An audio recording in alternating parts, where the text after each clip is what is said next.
everyone, and thanks for joining us today for the second in our series of Inside the SAB conversations, this time with Dr. Liz Applegate with the subject of sarcopenia and why should you care. Hello, Liz. Good to see you, John. Even though it's through Zoom, I love it. Yeah, thank goodness for Zoom, eh? We would probably never see each other again otherwise. Anyway, thanks for sharing your time and knowledge with us today.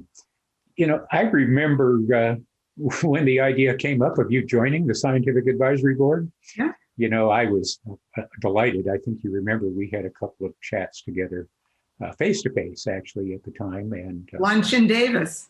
Yeah, lunch in Davis. Yeah, I still like those lunches in Davis. They're still great.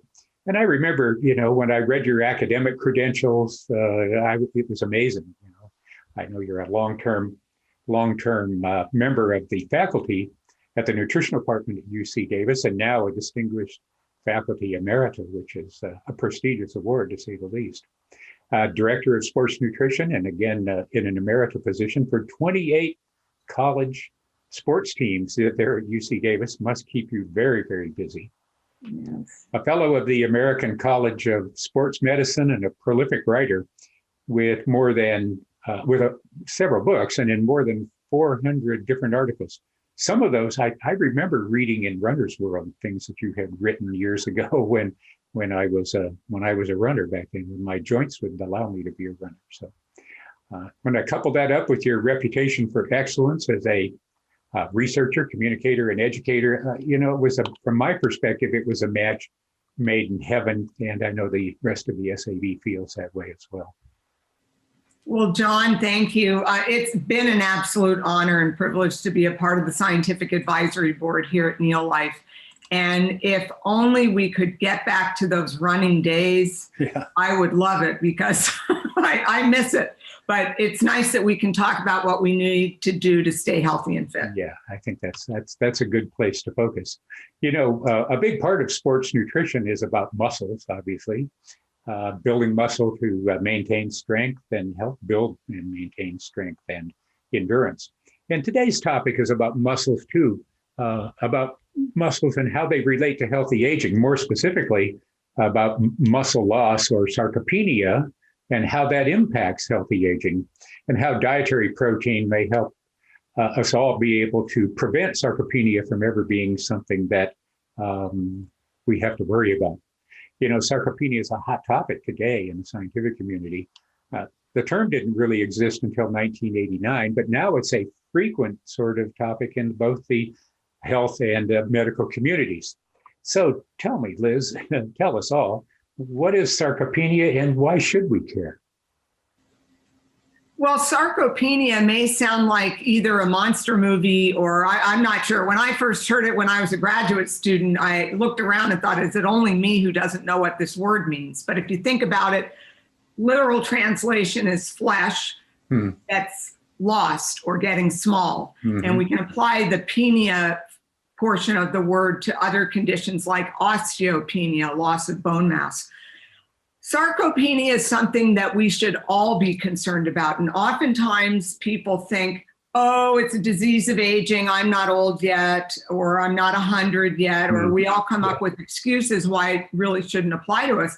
But actually, all of us need to take note that sarcopenia is up and coming as a condition that impacts people as they age, and we're all aging, beats the alternative. So as we get older, what is noted is a loss of muscle mass, almost an atrophying, a shrinking down. With this comes a loss of the quality of muscle, its ability to function. And we can actually look to different methods to see if a person has sarcopenia to check their physical performance.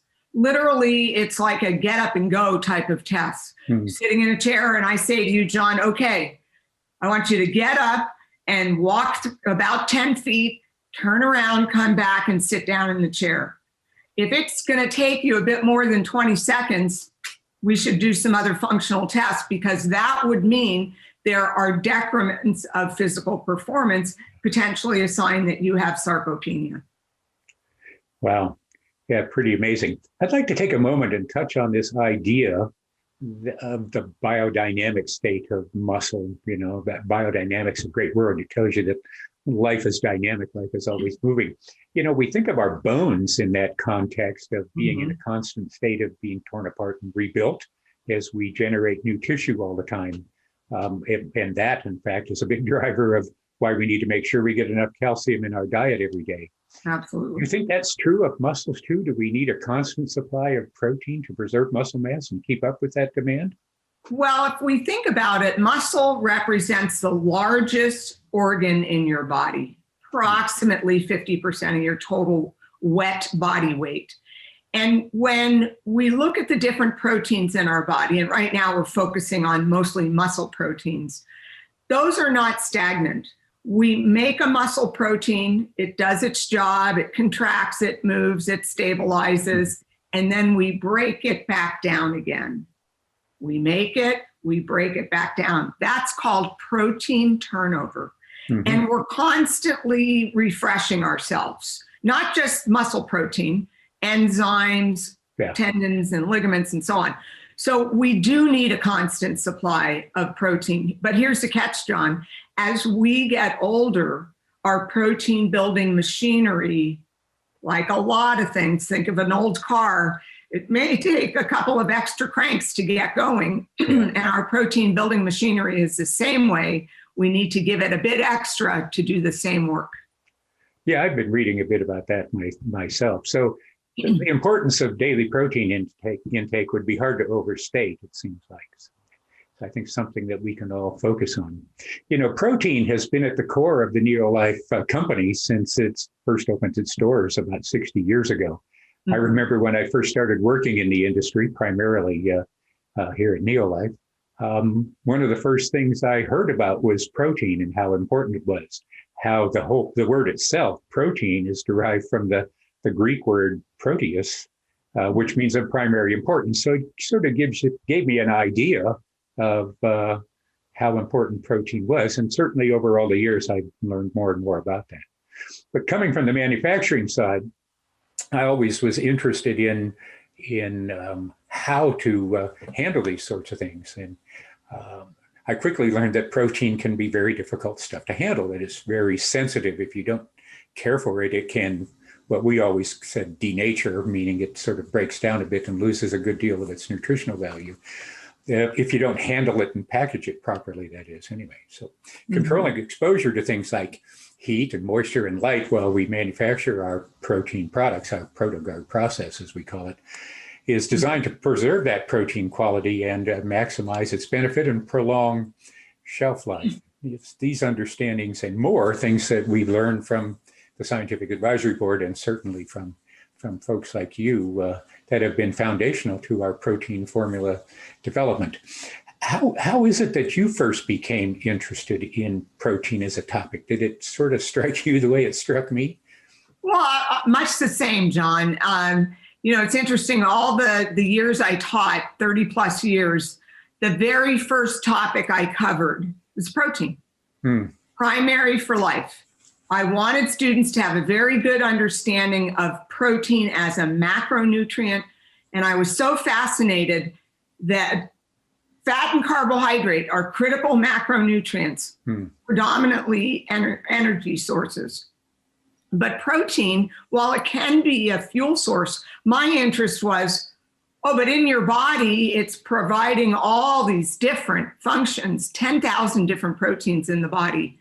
It's not really a store. You don't have a box filled with protein and then you can pull it out and use it when you want. It's all doing a job. And that's fat, we know, is sitting in a box, padding along our side where we may not want it. But protein is so important in functional tissue. So that really spurred me on. Good. Yeah. I remember when I was a skinny little kid growing up, I wanted to be like this guy, Charles Atlas, the guy that appeared in the back of all of the little kid comic books and had all of the muscles and all of the girls, right? So I remember reading about the power of protein at the time and how it was all about being strong and looking good at the beach. I think that's probably true to some day today cosmetically, but it's much more involved here than just that, eh?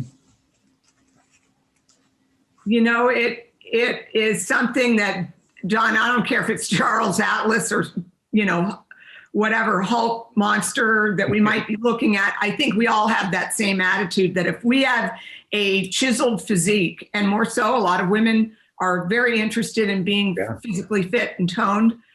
It's so much more than that. The protein in our body that forms our lean body mass, our muscle, is what's keeping us upright. Yeah. We're able to balance, we're able to function throughout the day. And rather than just thinking, oh, I don't really need to look strong anymore. No, you do need to function. You do need to be able to get your groceries, go up some stairs, get out of the way of a moving car.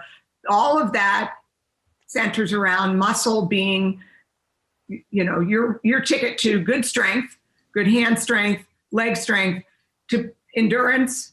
And that's what you need to keep yourself going, whether you're 110 or 10 years old.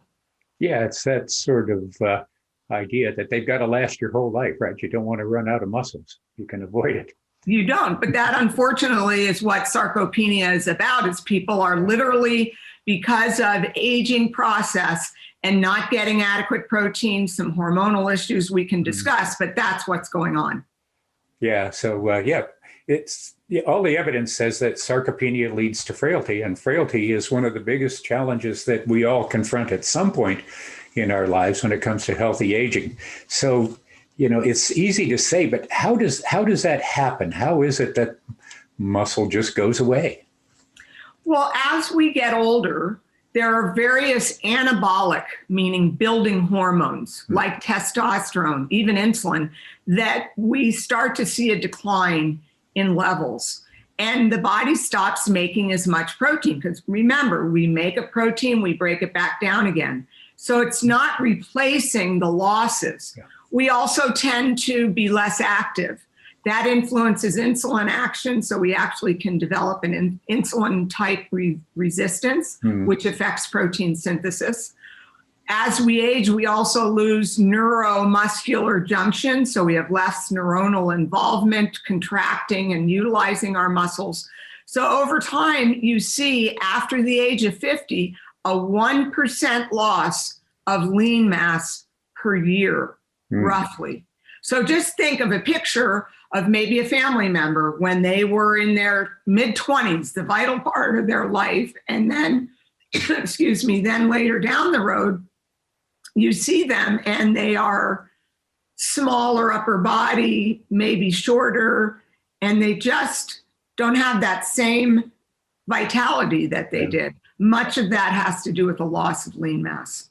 Yeah, I watch, you know, my father is an example, you know, grew up on the farm, built a really strong and healthy body.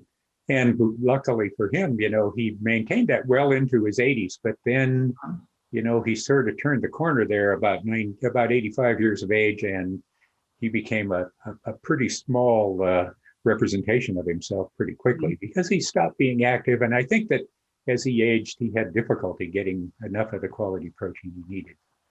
That is really what's going on for a lot of people, John, as they age, is that consistent exercise. Right. Unfortunately, we're not living on a farm, and so people have all the reason in the world not to be active. So there's that decline as we age, but also the intake of food. As we get older, we tend to lose our appetite.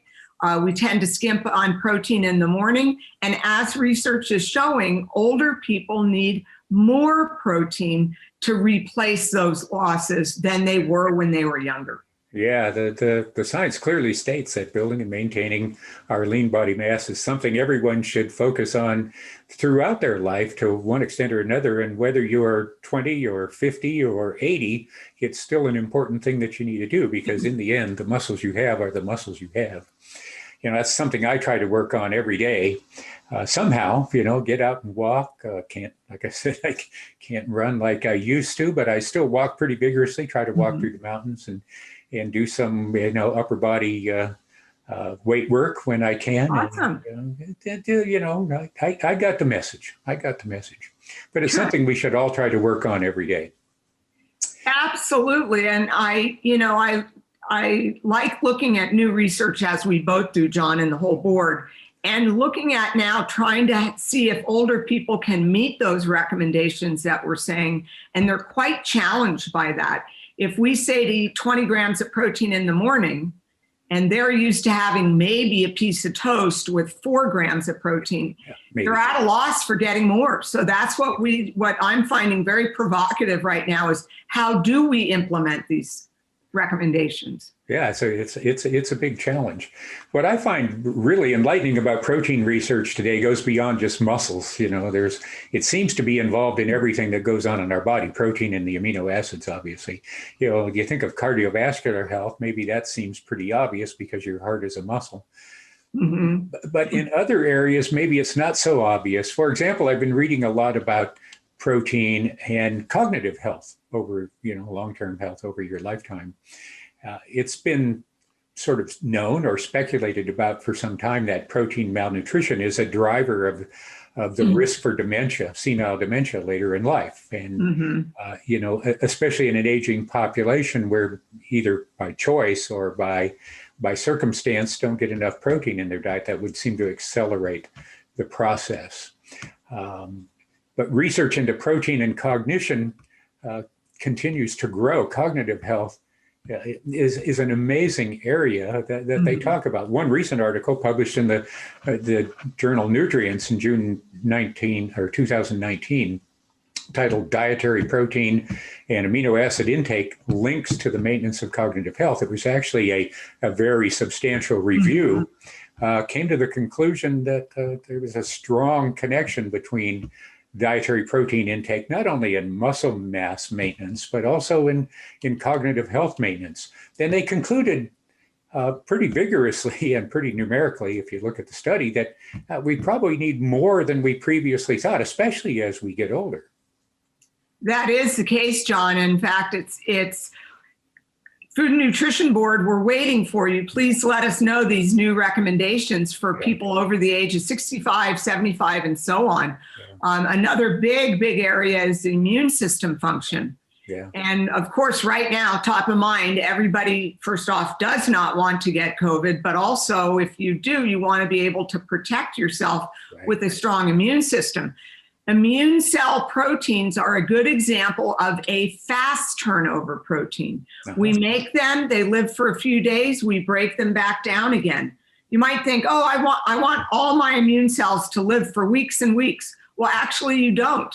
You want them to react just like that and make 2 million more over here and divert some resources so you can respond. But the problem is, if you're not eating very well, you have a low protein intake, you don't have that vigorous of a response to that invading pathogen or virus. Yeah, it's an understanding of human nutrition and human immune function that I don't think gets enough attention, that we sort of don't make the connection between the importance of dietary protein and the importance of things like immune health or cognitive health. These are emerging areas. I'm sure we'll hear more of that in the future. The reality is there's a lot of reasons to make sure that you get an abundance of high quality dietary protein in your diet every day. It's just the way it is. Where do you see protein science taking us in the future? Where do you think the direction is going to go? I'm excited to see more research and more recommendations from that research looking at how to titrate protein intake during the day, both for aging individuals, for active people, and competitive athletes. Because we're starting to understand that, okay, so I eat toast in the morning, fruit, maybe some other item, and then I have a giant steak for dinner. I'm covered. Well, actually, that's not optimal. And to better understand about protein pacing during the day, especially for weight loss. Yeah, right. So I'm excited about seeing more of that. Yeah, me too. I mean, the idea that timing of the delivery of nutrients to protein and amino acids is an example, but the idea that timing plays important roles that we didn't realize before is an important new area of research. So just let me recap for a moment. First of all, we started talking about sarcopenia, and why we should care. And I think it becomes pretty obvious when you when you look at the data, when you look at what's happening, and you think about Mhm. the fact that people have the potential to live much longer than we used to. You know, it used to be you by 68 you were done, and Mhm. now we see people going well into their 90s. I think 88 is the new 68 in many ways. So the idea of maintaining muscle mass later into life becomes a much more critical thing for us all to think about. So Mhm. sarcopenia, the loss of that muscle mass, actually undermines healthy aging. And we have to think of muscles being more than just how we look, that they are critically important to the healthy aging process, and that avoiding frailty and all its risks are something that we can do if we focus on maintaining our muscle mass as much as possible. High quality protein, obviously combined with regular exercise, you can't build what you're not working on, can help us get that job done and make sure that sarcopenia is not something that happens to us. And I don't know about you, Liz, but you know, my father lived well into his 90s, and my great grandfather, my grandfather had a problem working in an oil refinery in Houston and didn't live very long. But my great grandfather, coming off the farm, lived to be well into his 90s as well. So, you know, my plan is to, you know, live to be 100 years old and maybe die in a skiing accident. So I'm gonna, Using those muscles, John. Way to go. way to go. I'm going to use those muscles Love right hearing up to that. the end. So anyway, any closing thoughts as we bring this to a close? Well, John, yeah, I actually want people to realize that we're talking to you. We're Yeah. talking to you, that sarcopenia is something that's going to impact you whether you think you can escape it or not. It affects 10% of both males and females, roughly over the age 55 to 60. We decline as we age. Right. You have an ability through high quality diet, important sources of protein throughout the day, as well as being physically active, to help slow that aging process. Yeah. Let the calendar years tick by, but don't let your muscle fall off. Yeah, I think that's a great message. You know, I think it's like everything else. If you don't do anything about it, by the time it's a problem, it may be too late. Mm-hmm. So while you have the ability to build and maintain your lean muscle mass, you should be doing that on a regular basis. And daily protein, high quality daily protein intake is important for that. So to all the viewers out there, I want to first say thank you to you, Liz, for being involved in our little chat today. I love That's little fun. chats. And I want to thank the viewers for tuning in, and to let you know that, you know, by applying knowledge like this, we all have the ability to maximize our potential for long and healthy lives. And that is the goal, certainly one of the primary focuses of everything we do at the Scientific Advisory Board. And I know that is a driving force behind the Neolife Company as well. So thank you all for joining us, and we'll look forward to seeing you again sometime in the future. Thanks again, Liz. A pleasure. Thank you, John.